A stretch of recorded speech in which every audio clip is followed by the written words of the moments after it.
I am Clifton Mays, a 65-year-old veteran sniper from the United States Marine Corps with a career that spanned decades of shadows and precision from the scorching sands of the Gulf War to the early chaos in Afghanistan.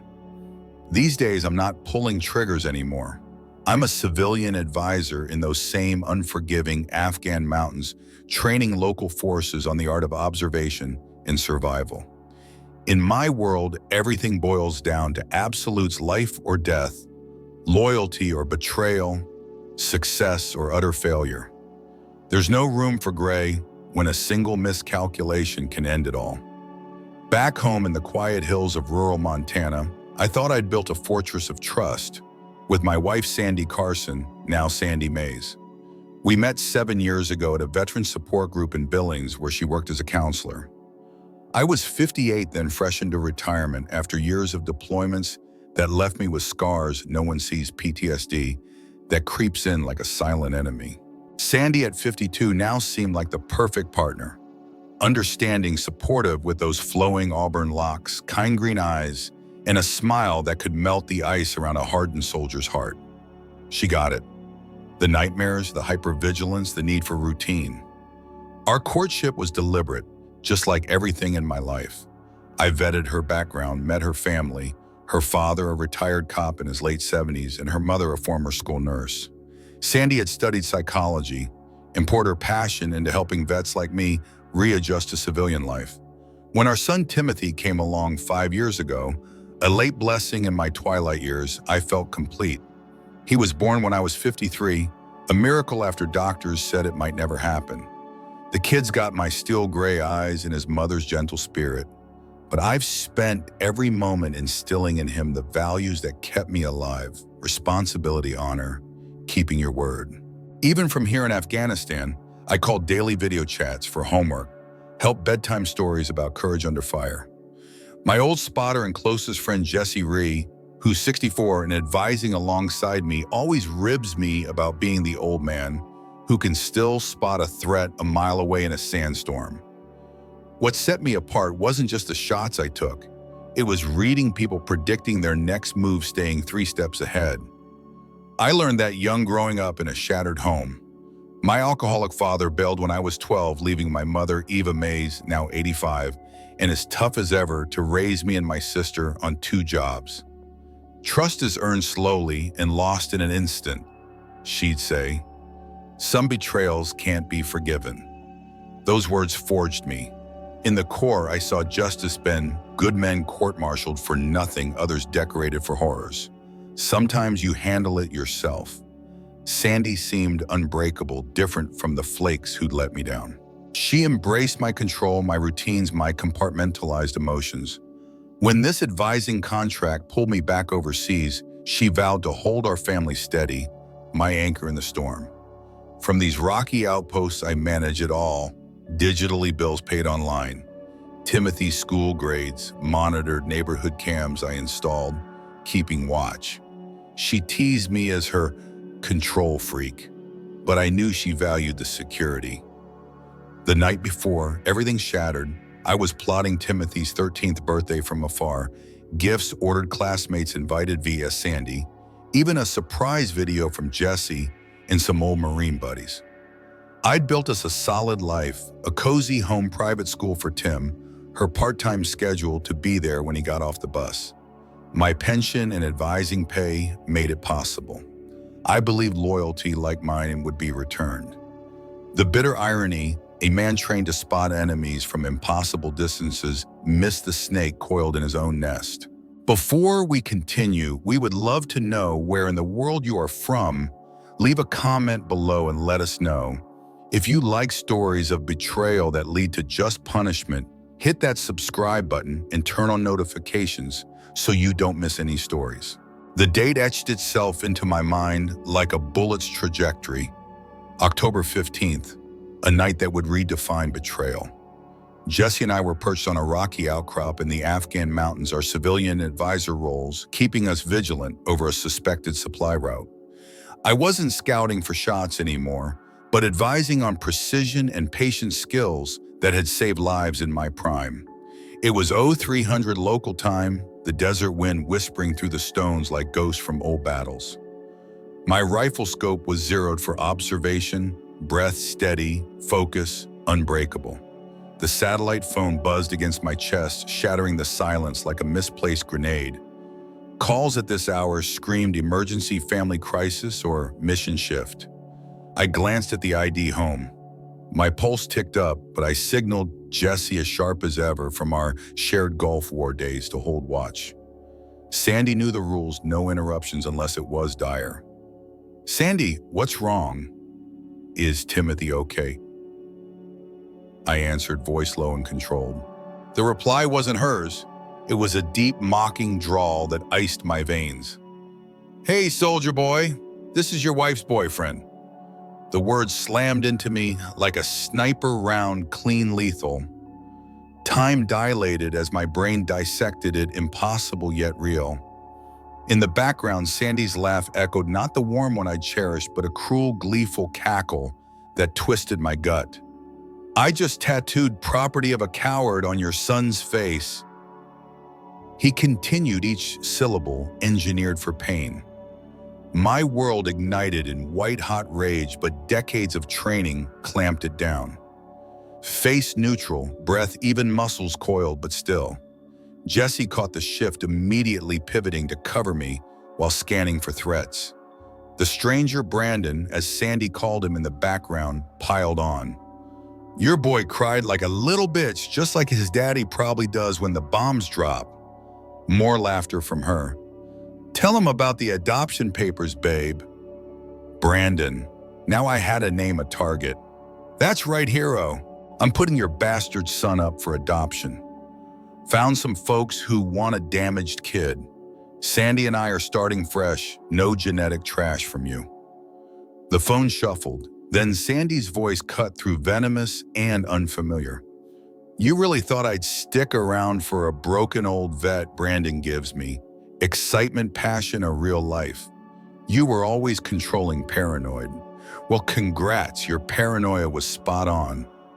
I cataloged every detail, TV hum in our living room, Timothy's soft cries nearby, alive, aware, but shattered. "The agency's coming tomorrow," she spat. "I told them you abandoned us, that your violent PTSD makes you a threat. They get the urgency." She knew my fears, PTSD, haunting my family, me as the monster. Jesse watched my jaw clench, eyes flattened to predator mode. He knew someone was marked for death. Without a word, he took the phone. "This is Jesse Rhee, former Marine spotter. You've threatened a vet and his child. Cease immediately and await authorities." Brandon's laugh boomed. "Fuck you and your boyfriend, old man.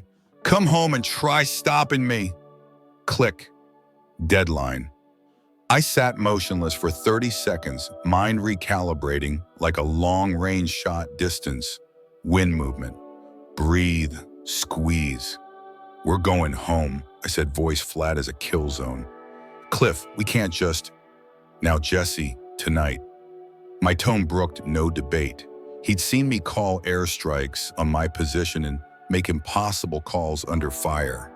But this was primal fracture, rebuilt into something lethal. "What are you thinking, brother?" I met his eyes, reflecting starlight like a wolf's. "Some fools made a fatal error. They're about to learn why you never threaten a sniper's family, even a retired one." The mission had shifted from foreign shadows to domestic traitors. And unlike the enemies we'd advised against, Sandy and Brandon had no clue what stalked them now. I pulled strings from a lifetime of shadows, favors owed by ghosts in the gray zones between military regs and raw necessity. Within 18 hours of that gut punch call, Jesse and I were wheels up on a military transport, our family emergency leave rubber-stamped through old core connections. No fanfare, just the hum of engines drowning out the storm in my chest. I wasn't storming beaches anymore, but those veteran networks, they were my new arsenal, forged in foxholes long past. En route, I kept my exterior calm, a mask honed from years of staring down scopes under fire. Inside, though, a tactical map unfolded, every betrayal a coordinate to plot. Using secure links, I dove into reconnaissance on my targets. Brandon Gregg, tattoo artist at Ink Dreams in downtown Billings. His rap sheet read like a predator's playbook: minor drug busts, dropped assault charges, a restraining order from an ex-Patricia Rollins who'd claimed he threatened to mark her face when she bolted. It expired 2 years back after she fled the state. Social media painted him as a narcissistic outlaw, posts flaunting ink, his bike women half-dressed. The gut twist came from pics in my house, him in my clothes, my bed, and worse, Timothy's face, my boy's cheek scarred with a crude bastard in block letters. Caption, "Teaching this little shit respect." My fist clenched till knuckles whitened. Jesse glanced over his eyes, mirroring my controlled fury. Cliff authorities, CPS, FBI. "Jesse," I whispered, voice still, "they branded my son like livestock. Sandy's been scheming for months, timestamp show photos snapped during my bedtime calls. Bank logs revealed her siphoning cash into a hidden stash. Phone records, hundreds of calls to Brandon, starting weeks after my contract began. Text threads on her accounts documented my schedules. My PTSD flares framing me as unstable. She'd even set up therapy for Timothy, fabricating trauma from Dad's war stories. As the plane descended into Billings Logan International, I shed my advisor fatigues for civvies, packing not mementos but tools from old recon days, surveillance gear, lockpicks, items that screamed mission, not reunion. This wasn't homecoming, it was infiltration. We grabbed a nondescript rental, sedan, reliable and visible. My phone buzzed, unknown number. "Your son's with CPS. Sandy reported violence concerns. Enjoy the surprise, soldier boy. B." Rage surged again, but I showed Jesse, face eerily calm. Psych Warfare 101. Isolate the target, strip restraints, breed desperation. "But you don't break under desperate," he noted. "No, I plan. Brandon and Sandy have 72 hours of freedom before their world implodes." Outlining strategy as we drove. Phase 1, locate Timothy, assess his state. Phase 2, full surveillance on routines, vulnerabilities. Phase 3, dismantle everything they cherish, from security to souls. If law gets involved, I added, smile colder than Montana frost. My veteran ties run deep. Sandy's a counselor to troubled vets. Brandon's a felon with domestic history. Justice will wonder why it took so long. Billings lights flickered ahead like scope reticles. I was home, but not the man who'd left 6 months ago, the one who trusted in family bonds. My first move wasn't storming the house or the tattoo shop. It was straight to Child Protective Services. Years of vet advocacy had woven me into the system, and I leveraged it now with sniper precision. Lynette Odd, a social worker who'd guided several Old Corps buddies through custody hell, met me at a coffee shop near the CPS office. She shifted uncomfortably in her seat, eyes darting as if bending rules weighed on her. "Clifton active cases are off limits, but your service record? Timothy's safe in foster care with the Buchanans. They've handled military kids before." She paused, gauging my stone face. "But Sandy's allegations, serious violence, threats, alcohol, unsecured weapons. Documentation claims Timothy's traumatized from your deployments." I nodded, mind filing each lie like enemy intel. "I've been advising overseas for months. How could I threaten from there?" "Phone threats," she says, "instability, paranoia. Recorded calls as evidence." Sandy's setup hit like a delayed fuse, engineered talks to paint me unfit. Cold admiration flickered amid the chest-burning rage. Her thoroughness was almost professional. "But when could I see my son? Hearing next week, supervise only after psych eval." Lynette leaned in. "This smells wrong, but protocol ties my hands." Leaving her, Jesse and I launched urban surveillance skills from old recon ops, turning Billings into a theater of war. Observation posts in parks, high-powered optics, tracking routines. The home I'd built, now Brandon's, lair him lounging in my space, Sandy playing housewife in my unit T, as if stealing my legacy. At Ink Dreams, he bragged to clients about taking a broken vet's woman and kid, his ego a glaring weakness. He's textbook narcissist. Jesse muttered over notes. Constant validation thinks he's untouchable. Sandy's the brains, I countered, analytical edge cutting through emotional fog. Digging deeper revealed her pattern. College roommate contacted via social, spilled about Sandy's affair with a married prof, false harassment claims that torched his career when he wouldn't leave his wife. Vulnerable men manipulated, then discarded. The breakthrough tailing Sandy to a clinic, pregnant timeline, screaming Brandon's, yet scheming to pin it on me for support while branding me dangerous. Phase 1 complete, Timothy safe but isolated. Now infiltration. Under night cover, we slipped into the house while they bar hopped, celebrating dumping the old man's brat. Subtle tweaks for paranoia, keys relocated, jewelry shuffled.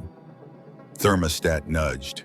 But in Timothy's room, the real hall bandages from the tattoo drawings of a scary man, and his journal pages filled with the 12-year-old's raw fear. Miss Dad, mean guy hurts. Mom says Dad doesn't want me. Reading it, something snapped, analytical calm fused with a father's vengeance, hotter than any battlefield. Evidence pocketed, we ghosted out. The campaign kicked off with whispers leveraging my network of grizzled vets, men in their 60s and 70s who traded battlefield scars for quiet lives, but still answered the call. No lies, just facts dripped into the right ears. Anonymous tips to Brandon's parole officer about fresh drug whispers, health department complaints on ink dreams. Sanitation slips, IRS nudges on unreported tattoo cash. Each backed by our surveillance hall, eroding their foundations like slow acid. We layered on personal jabs, subtle harassment that gnawed at their minds. Brandon's bike tires sprang mysterious leaks, demanding endless fixes. His ink tools jammed mid-session, bleeding clients and cash. Unordered food flooded his shop during peaks, chaos mounting.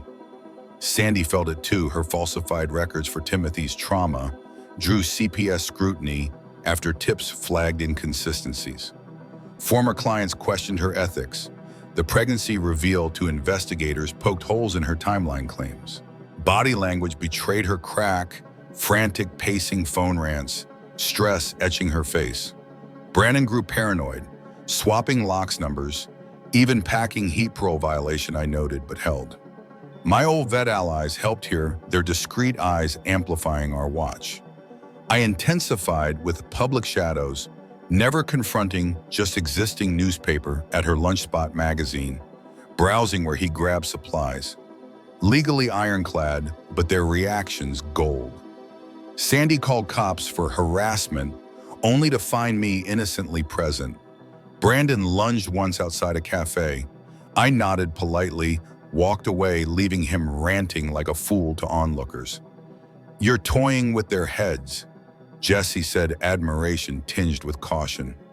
Teaching consequences. I corrected the strategic web tightening like a noose. Every move mirrored their manipulation, action, reaction. Sandy's blunder sealed it. Desperate, she forged texts and doctored recordings of my threats, but digital trails lingered. Deputy Roy Dunn, a fellow vet from our loose circle, probed quietly as a favor. Forgeries exposed her case, crumbled false reports, endangerment charges, brewing. Prosecutor eyed perjury. But legal wins felt hollow, too sterile for the scar on Timothy's face.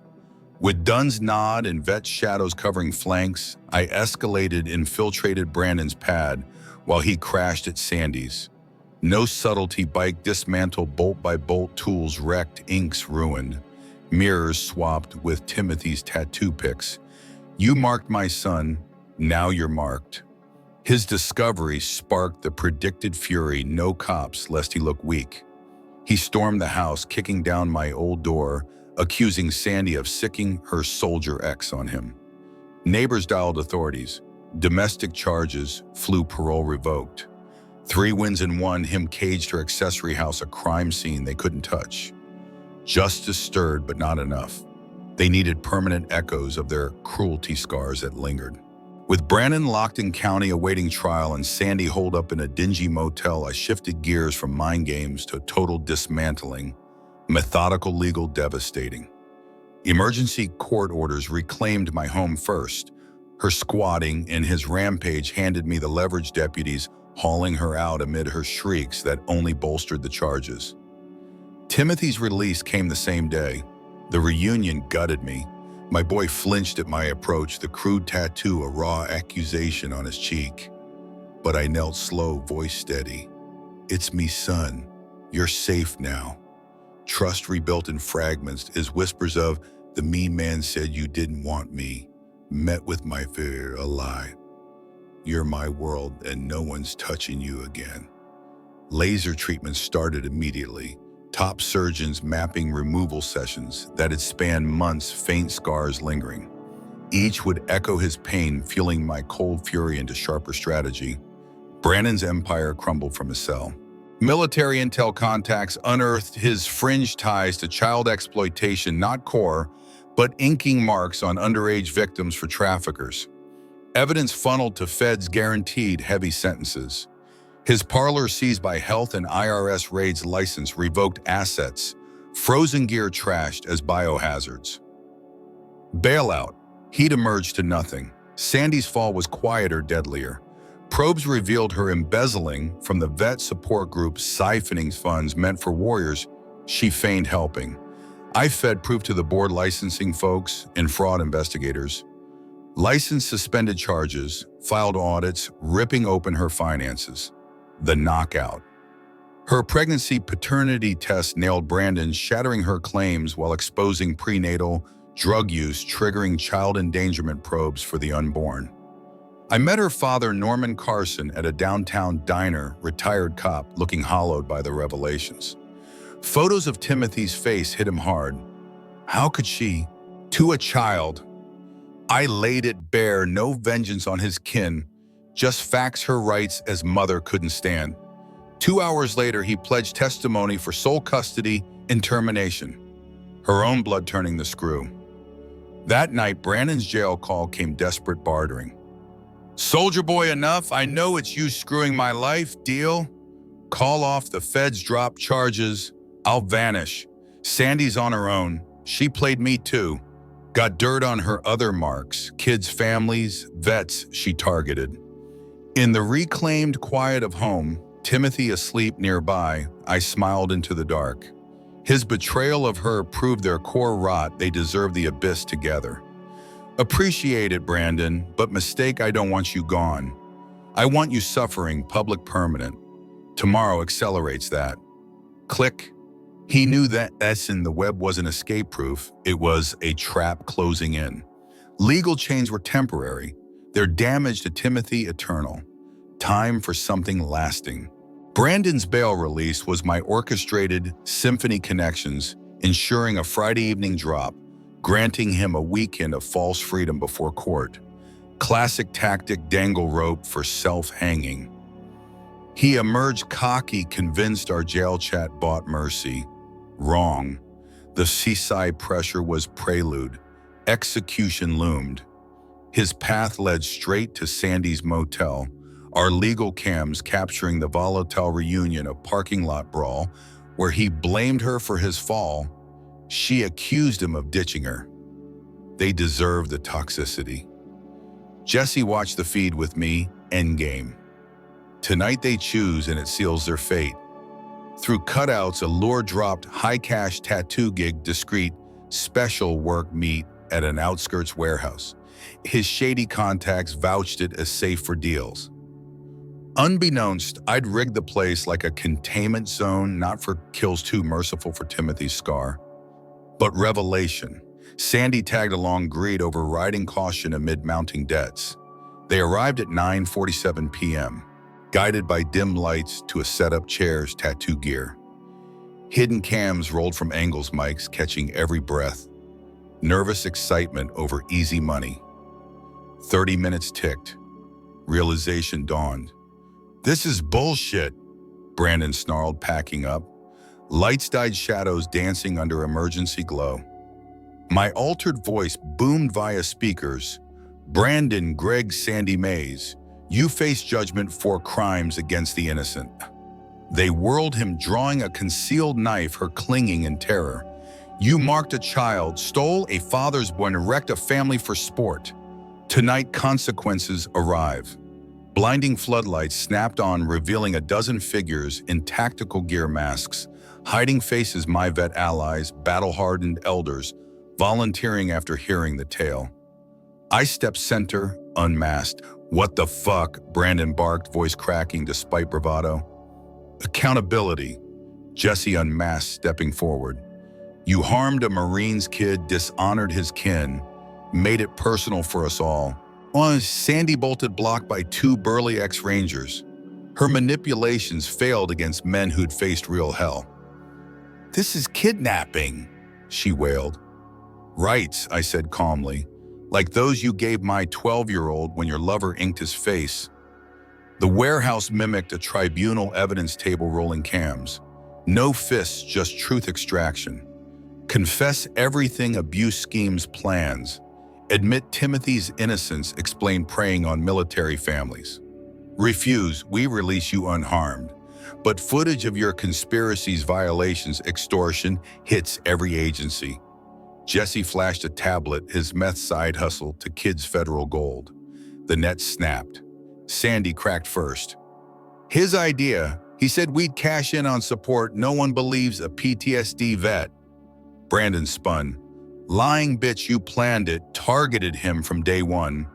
Their high-def confessions, mutual betrayal proving their cowardice. Fraud, abuse, conspiracy spilled in accusations, ensuring years behind bars." "Thanks," I said as vets packed gear. "Evidence to authorities, you're free." "That's it," Sandy stammered, anticlimax dawning. The confessions hit social media like a precision strike, edited clean.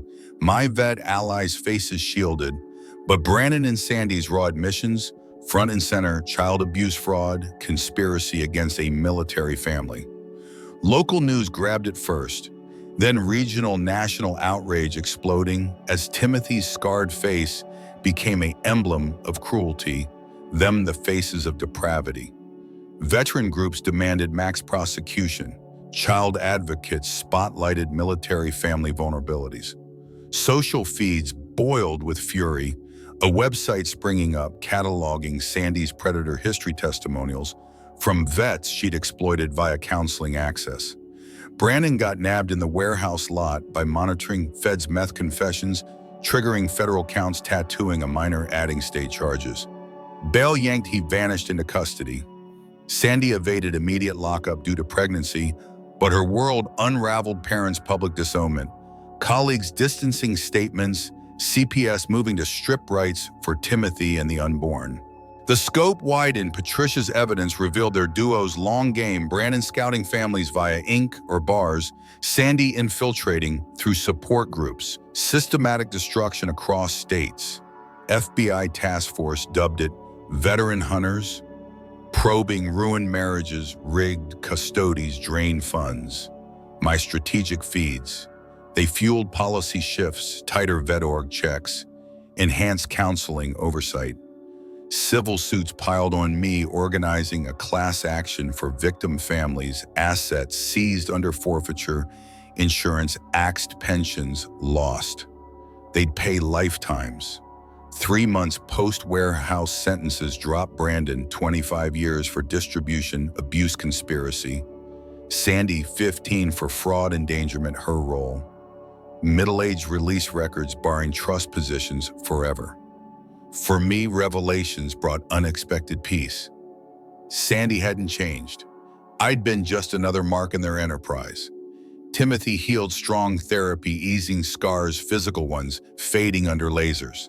He grasped bad folks hurt him, but Dad ensured they couldn't harm others. "Will they jail forever?" he asked one evening. "Long enough to age out of hurting anyone." His nod carried weight beyond years, justice, real good prevailing. I'd turned tragedy to shield, aiding other victims, but deeper closure stirred. My boy knew his father fought that betrayal, met consequence. A year later, standing in my Montana backyard, I watched Timothy draw his bow arrow, steady against the target we'd rigged together. The faint scar on his cheek caught the sunlight, a remnant of darkness, but fading like the nightmares that once gripped us both.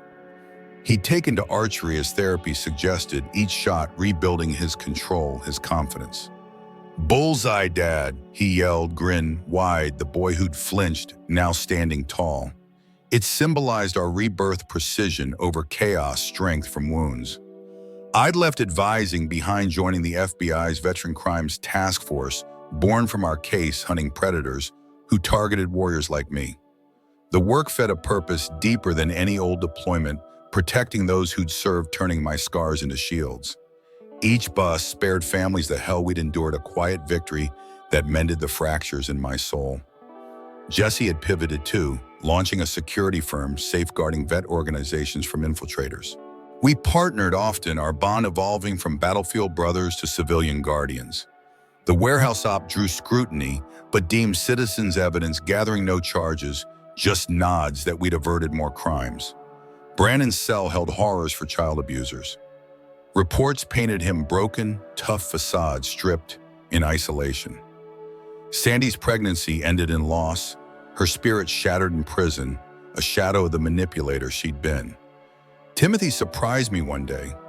They got what they deserved, the mean ones can't hurt kids anymore. That's good, right? Kneeling to his level, I saw wisdom in his eyes. Yes, son, justice isn't always swift, but it's real when good people fight for it. He had learned evil targets the vulnerable, but unity, impatience prevail, lessons I'd gleaned from a lifetime of absolutes. Our healing wasn't linear, but we'd emerge freer, futures brighter. Timothy excelled in school, friends circling, no shadows of predicted issues. My priorities crystallized him first: romance, a distant echo, fulfillment and protection over vengeance. Dad invite Uncle Jesse for dinner. Show him my trophy and how school bullies backed off when I said, "You catch bad guys." Of course! His pride mirrored my strength from justice, not anger. As we headed inside, my work phone rang. A new case, Colorado family PTSD vet, suspicious custody, echoing our nightmare. "Agent Mays," I answered, surge of focus igniting. "Situation matches the pattern. I'll be there tomorrow." Hanging Timothy eyed me knowingly. "Helping another family." "Yes, but now we spot them early, stop the hurt before it starts." He smiled bright as dawn. "Go get him, Dad. I'll practice till you're back." Watching him stride to the range, completion washed over me. We'd survived, evils were stronger for it. Timothy knew justice lived, good triumphs, some betrayals, unforgivable, but life rebuilt on firmer ground. My mission shifted destruction to defense, vengeance to vigilance. In that, we'd found true freedom. This is where our story comes to an end. Share your thoughts in the comments section. Thanks for your time. If you enjoy this story, please subscribe to this channel right now, like this video, and share your own stories of resilience below. Let's build a community of strength together. Click on the video you see on the screen, and I will see you.